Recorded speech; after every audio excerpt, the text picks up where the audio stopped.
Oh, it's time. Time to get radical. Viewer discretion is advised. Welcome to Radical Comment of the Week for March 23rd to March 29th. Here what I do is, every week, I go through every comment and I choose the best of the best, the cream of the crop. And we got 3 honorable mentions and 3 medalists. Okay? First off, with the honorable mentions, starting out we have Shinra. The gaming historian is one of the worst e-beggars on YouTube. He earns a fortune on making hardly anything. Absolute charlatan. He lets on as if he's a researcher, but he hasn't got a clue what real research entails. Genuine, amazing research is published every day, and the scholar earns a fraction on what he gets. People don't realize how underfunded scholarly work actually is. Meanwhile, he's earning a colossal amount of money under the guise he's a real researcher. His output is abysmal given the money he's taken in on Patreon and ads. He needs to be called out at every opportunity. If he's going to e-bag all that money and pocket all that ad revenue, he needs to get up off his lazy behind and get to producing some serious videos. Just for some context, I marked a pile of undergraduate essays the other day. Each was about 4,000 words. I earned $5.09 per essay graded. After getting through 17 of them, I had earned just 115 pounds. See all those fancy journal articles on the likes of PubMed? The researchers make nothing from them. In fact, many have to pay to get them published. Meanwhile, old Norm earns thousands a month, calls himself a historian, and puts out fuck all. And people think he's a great fella. Bowls my piss, so it does. I don't want to come off as jealous, but I think he's conning people, many of whom think he's spending all day and all night in archives and researching in magazines like he let on recently in that begging video. He's not, people. He goes on Wikipedia like the fucking rest of us and laughs all the way to the bank. Thank you, Shinra. The next honorable mention we have is from Jose Mendez. I still want a Teen Titans show that goes into the rivalry of Starfire versus Blackfire, where Cory was sold to slavery by her older sister, Komandar. I know I'm going to butcher some of them names. And they fight to the death, not the lame jealousy from the original animated series. I want something faithful, or at least inspired by Tales of the Teen Titans 4.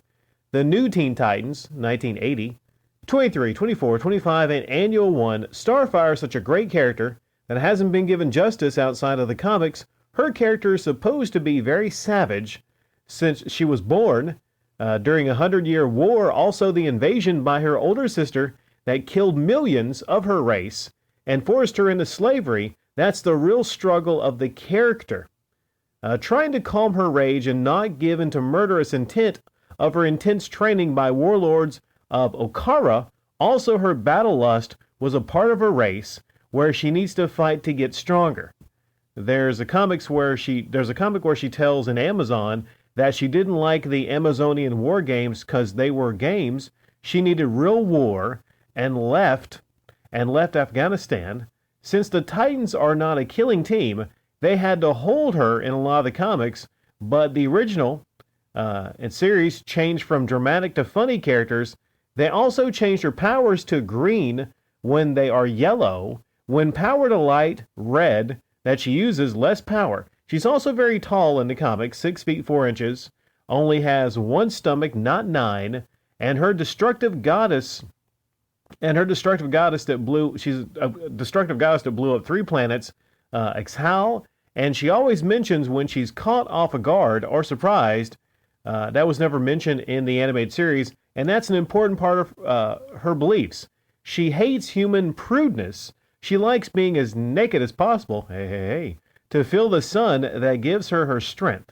She's the second strongest Titan, just below Raven, only if she's in demonic form. If it's regular Raven versus Starfire, Cory kills Raven.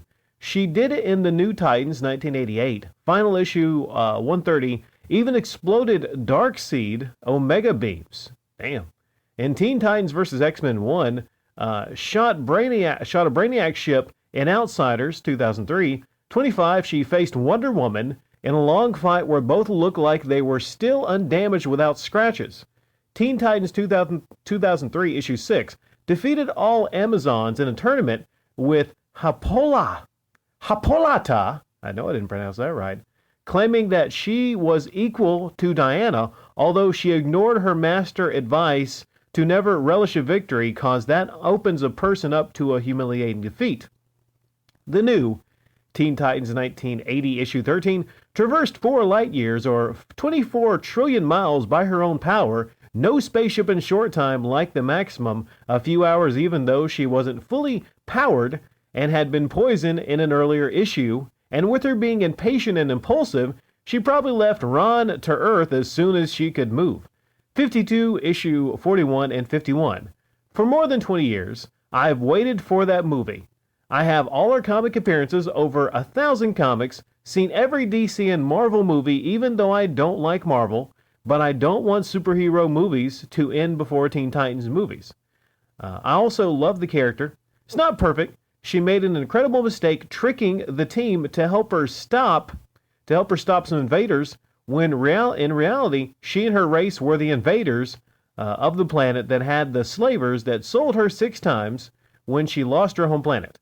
Acting impulsively, desperate to give Tamaranians, hopefully I nailed that one, a new home planet, and clouded by her hatred towards the Gordanian slavers, she made a war on the Gordanians' home planet, planning a planetary genocide, but the team ended stopping her, and she ended having to coexist with her enemy with a deal. If she stayed as Ambassador Princess, she and her race could stay on the planet, but they had to teach the slavers other types of trade like hunting, selling clothes, etc. Titans 1999, issue 17 to 19. Woo, that was a whopper there, Jose Mendez. Next honorable mention is going to be from Art Bell. Rick, an idea. Trusted handovers of research, and you do look over and present it. I have this on an offer. Red Pill Men's Health hurt his MGTOW badge of authenticity, men going their own way, on YouTube at least a bit. In his What Is It About video, he casually admitted he has 4 kids by 2 moms or more. I don't think he's married, so he escaped a legal hell, but he made mistakes in mate selection, and it's very easy for him to walk away from the rat race for women. Maybe he can excuse them. It took this to wake up, but it sure hurts his value as a teacher. He is a bit like a super fat health trainer. He admitted all 4 of his kids stayed with him over the holidays, and he is exhausted. No wonder his hustle to get tips every 10 minutes. He says, even if it's a $1.99 super chat, since those show up and get his attention on his live streams, $1 is not enough. He needs double. Also ask if anyone in Canada will let him stay on a vacation. Then declines some offers since it's too big or small for his liking. Why a vacation when he has 4 kids? He needs to send support to ? We suddenly, like Nintendo Prime, have his kid tax over a single YouTuber like you or Canadian Gamer / Darius T, the single lads. Even you guys are more authentic teachers than this guy. I don't think he is aware of how he hurt his brand a bit. I can see how lawyers hate anyone who speaks out against marriage. How women see men's cash as a nest egg. Best years of my life. Meaning when they were the hottest. Mean of YouTube and government is to see these guys as anti-family, but maybe it is, since full guys in this area take the snip and are against men like themselves becoming a human slave ATM. Thank you, Art Bell. Moving right into the medal ceremony, the bronze medal is going to go to Wolfpack 1. Wolfpack 1 says, absolutely Smash JT, should delete the Patreon and he should get the criticism he deserves, but a John Hancock he is not. I think John is in his own tier. He's in his own tier when it comes to the begging museum scam. It's a fact that this community here is fair and open to opinions and voices, but exactly like Rick said, this is a place for open discussion. But at the same time, we call it like we see it, and we aren't easily fooled. I had a problem with my car battery this morning, so I walked over to AutoZone with my battery to get it charged. While I was waiting, I decided to go across the street to the convenience store and get something to drink. I decided to use the change I took out from my car earlier instead of swiping my debit card just to get rid of all the change in my pocket. I was sweating because if anyone knows the RGV, it's fucking hot here. Since I was sweating and paying with change, the gentleman behind me pulled out a $10 bill and in Spanish told me to take this for tomorrow. I'm only human, and my first instinct was to be insulted and tell him that I didn't need his damn money, but I'm an adult and realized that was the absolute wrong knee-jerk way to respond to this kind man. So I smiled and explained why I was paying with change and that I do quite well. I told him in Spanish that I'm so proud of where I live because even though we are one of the poorest counties in the U.S., we have no homeless or begging people in our streets and underpasses because we take care of each other here in the valley. Even if you're a stranger, and if you're in need and standing outside a convenience store here, people will ask you if you have a place to stay and help you as much as possible. So much that it would surprise people not from here. Even though we aren't rich, we are glad to share what we have with people in need. He thanked me for not taking it even though I could have. I told him I want to go to someone who can really use it. I want the money to go to someone who can really use it. He made me feel good. So as he left, I pulled out my debit card and asked the cashier how much gas that woman with the beat-up vehicle put in her car. She told me she only pumped $2.38 worth of gas, so I told her to charge $20 on my card, and when she comes in to pay, to let her know that she can put the gas in her car. 2 more cars pulled up to pump gas, and someone behind me did the same thing I did and paid for their gas. Sometimes I try to see other YouTubers' sides of things and possibly give a free pass for Patreon begging just because I like the content personally, but things like this, though, reaffirm how shitty it is to take and ask for donations as they sit in their chair at home and play video games instead of working a job and pay their bills and take care of their families like everyone else. Lots of people are without work at the moment, and there are people that can use a hand right now instead of giving money to YouTube beggars.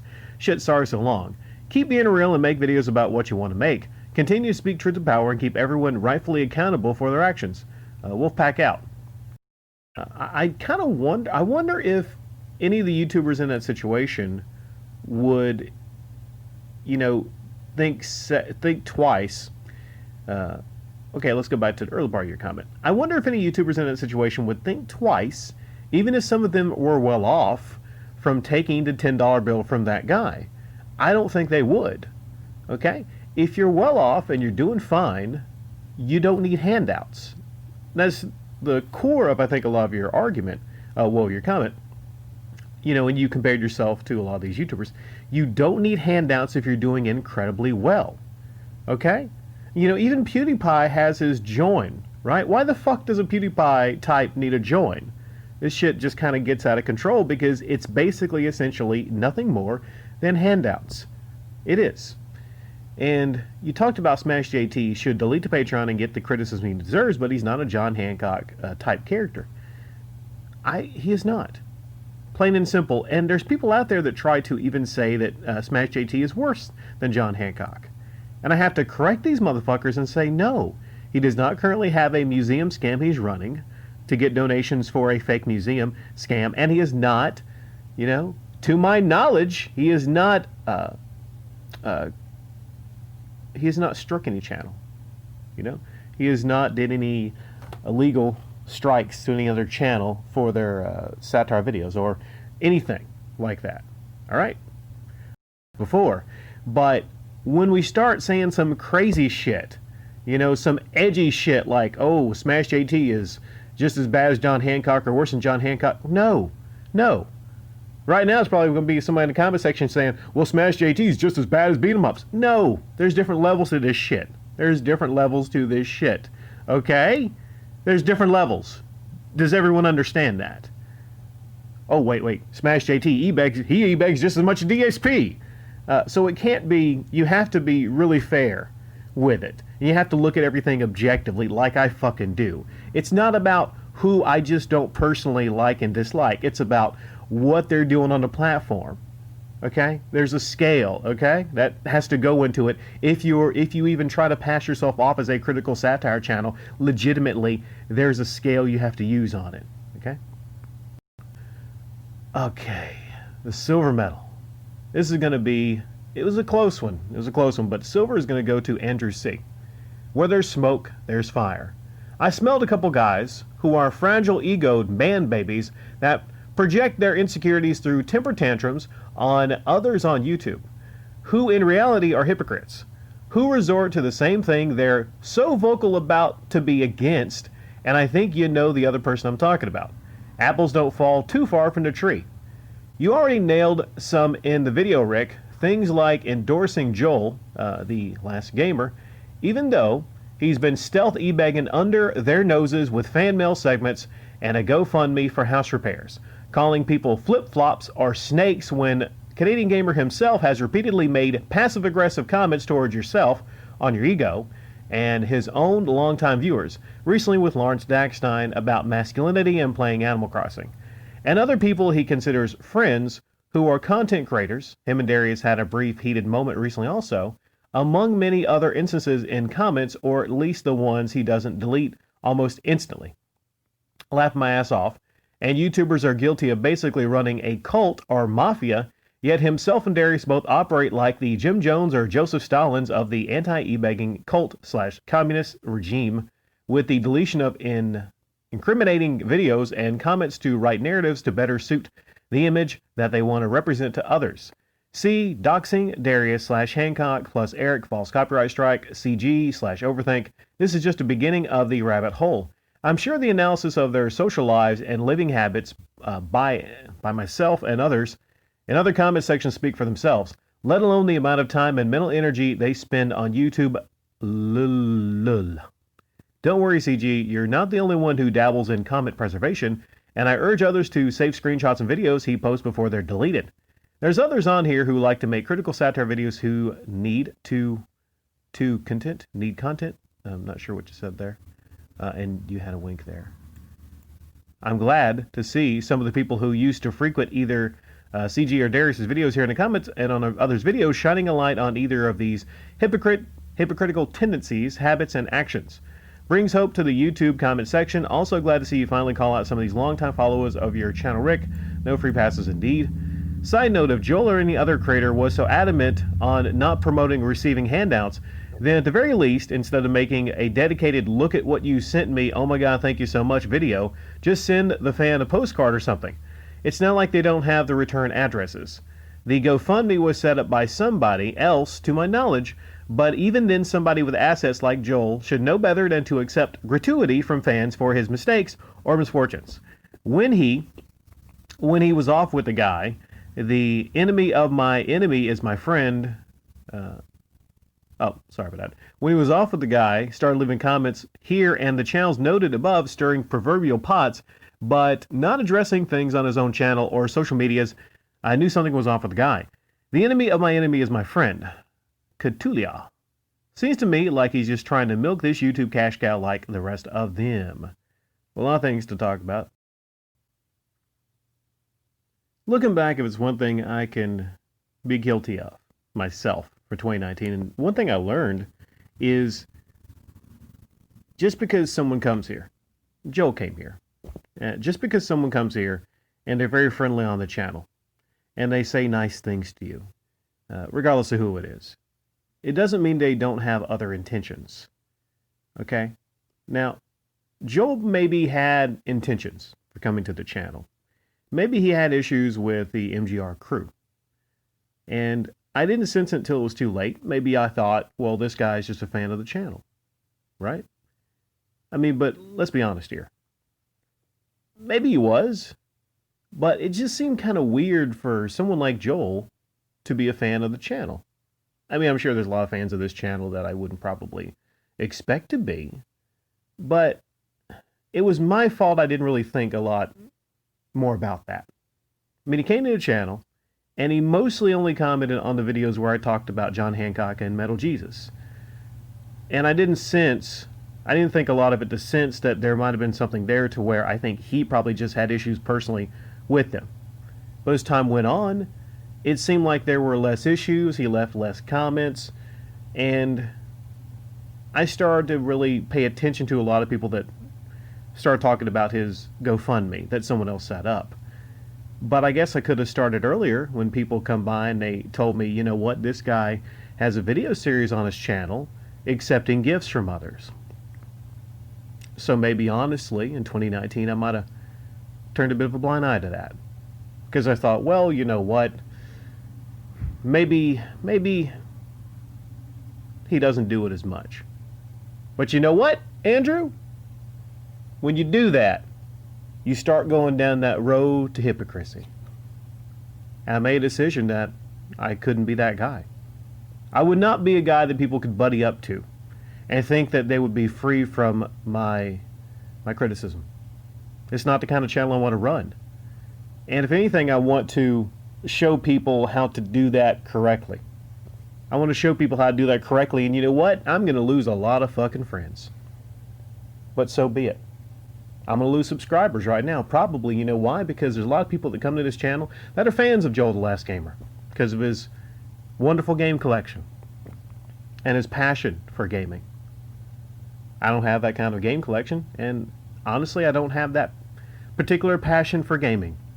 I have many other things I'm involved with in life. I love games, but one criticism I guess people could levy at me is, well, Rick, you just don't have the passion for game collecting. No, I don't. I have a passion for trim, above all else. Sorry, I'm just an honest person. I am.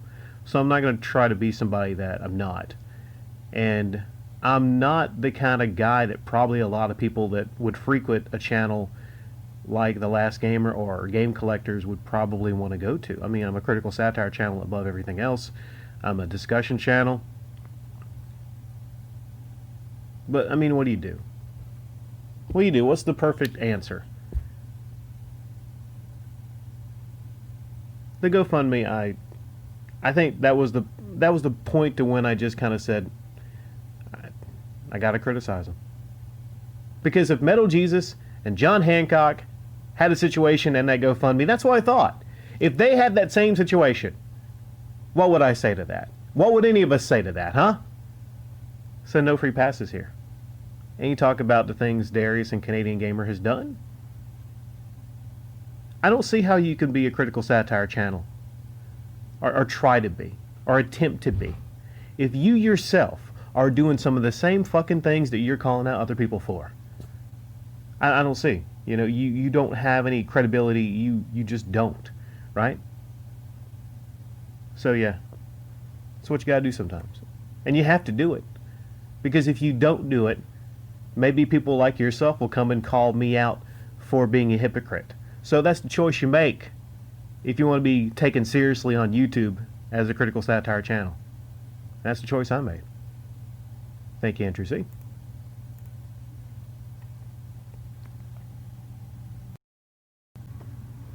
And the gold medal today, well earned, goes to Rostopopulous. I was not expecting to get any medal, laugh out loud. Thanks for the response, Rick. I still disagree on Norman, but that doesn't matter. The gaming historian. Completely understand, you can only focus on so many creators, and John Hancock deserves the negative attention. About Mike Matei, trust me, he says that if you don't like it, don't watch. You might not have seen it because he often comments using Cinemasker's social media accounts, despite the fact Cinemasker's Twitter claiming it's James, 2 negative comments like that, and he will also say, often when he's being particularly bad at games during his streams, all while refusing to read any text in the games whatsoever, only to complain later that he has no idea what he's supposed to do, that the game did not tell him. People give James a free pass. People give James a free pass because he doesn't expose himself as much as the rest of the Cinemasker/Screenwave crew. But it's really important to note the current state of the channel is 50% his fault, 50% Mike's. He literally doesn't care about AVGN. Screenwave Media staff literally publicly stated in a convention last year that they often have to give James the least amount of effort possible to doing his videos. Kieran, Tony, and Justin are the actual people producing, writing, and editing the AVGN episodes. James is literally just an actor at this point, and even when he gets to make solo videos, they're just nostalgia-driven, rambling without any actual critique value. If Mike is to be believed, James will put 9 hours into every James and Mike Mondays of a given month, so GMM isn't taking his time. Can't be rental reviews either, since he more often than not doesn't bother watching the movies being discussed, and the videos are unscripted. Can't be AVGN, since all he needs to do is follow the script, and those come once a month. There's no way he doesn't have time, like he says. He just can't admit he lost interest. He was never an actual gamer. He only cares for the 80s and early 90s games he grew up playing. He covered them already. He's done. But he can't admit it publicly. That's all there is to it. I think the takeaway from the CM situation boils down to how a lot of the big YouTube creators with focus on critique and satire are essentially huge hypocrites. They start as relatable, producing content that lacks the dominating artificial atmosphere of TV shows. But once they get really big like Cinemassacre, Channel Awesome, and Normal Boots did, they take this really hypocritical approach of, I'm allowed to criticize celebrities, products, actors, movies, and just about anyone outside of my circle, but don't you dare criticize or satirize me or my YouTube clique. Don't you dare. All you got to do is realize that is to look at social media and how they react to backlash. Anytime Mike says something incredibly stupid, you get all sorts of random big creators coming out from whenever to defend him and label the negative feedback as toxic and hive mind.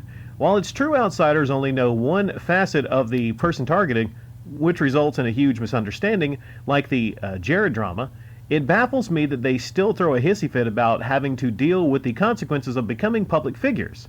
Pro Jared's issue only blew up so bad because he made a big announcement out of his divorce, and his ex-wife made a big show out of herself. John Tron's racism drama only blew up because he willingly accepted to join a political debate that from the start he knew would go public. Mike posted his genitalia online using an official CM account. On top of that, all the shit he does online. I could go on, but this post is already too big, and my English isn't that great. The bottom line is, because Rastapopoulos said so. People can be mean, and the bigger you are, the more eyes are on you, so don't blame the haters for reacting. Blame yourself for lacking self-control, and for fuck's sake, learn to take negative criticism if your content is mostly about criticism. That's the message I wish more creators would understand. And hey, I understand in some cases, like CM's disrespectfully half-assed content and JonTron's overproduced artificial change of direction, they're technically better off ignoring the negative feedback as long as they're swimming in cash. Please do ignore if you're happy with your content. But this is more towards Cinemassacre, as last I checked, John doesn't do this. Don't go fucking censoring people. That only encourages them to react more. Sheesh. Again, I'm very sorry about this huge block of text. I'll understand if you don't read this at all. The response just ended making me ramble myself. Well, I did read it. Not only did I read it, but I gave it the gold there. I can see the disinterest in James. I can see it. I can just sense it, and a lot of other people can sense it. He just kind of shows up, does the bare minimum possible. He's kind of just a body at this point, I would say. Kind of just a body. And a lot of people might hold that against him, but the more I think about it, well, when did he get on YouTube? 2006? 2007? A long time ago, right? So, that's looking at maybe 15 years. Maybe I can kind of see it. After 15 years, losing the passion. Like he said, he only cares mostly about the 80s and 90s games. You can sense when Mike or someone shows him a new game, he's just like, oh, what is this? You know, you can sense he's just not really all that involved in it. He's done well in life. I'm sure he's happy about that. I just sense that he's a grown man and he kind of moved on from a lot of it. And there's nothing wrong with playing games and everything, but at some point, I guess when you get to a certain point in your life, you have to take a stock at what's important. Do we expect James to be 60 years old and still yelling about old NES games? Do we really expect that? I don't know. I think a lot of people might ask too much. But if you give the impression that you still have the passion and you still care as much, that's when people kind of call you out. So it's how you respond to being called out, I think, that you're talking about. Trying to shut down comments, trying to shut down criticism. I remember Mike Matei had kind of a thought that went viral talking about save states in video games, and a lot of people agreed, a lot of people disagreed. Okay, there's a way to conduct yourself when people agree and disagree with you. And like you said, if you're going to be a channel that's critical of movies, of video games, if you're going to be critical of things, then you have to brace yourself for the criticism right back. But yeah, back to what you said. He's covered everything already. He's done, but he can't admit it publicly. And they even admitted that they have a deal with him to where he does the least amount of work possible. The Angry Video Game Nerd is kind of a husk of a channel what it used to be. Not saying it's maybe still better than a lot of channels out there. Okay, there's a review I think recently that I thought was not that bad. There's some that really aren't that good. But it's like I said, how long do we expect, does a fan base expect for someone to play the same character? And it is a character. James, the Angry Video Game Nerd, is a character, all right? How long do you expect somebody to play that same character forever?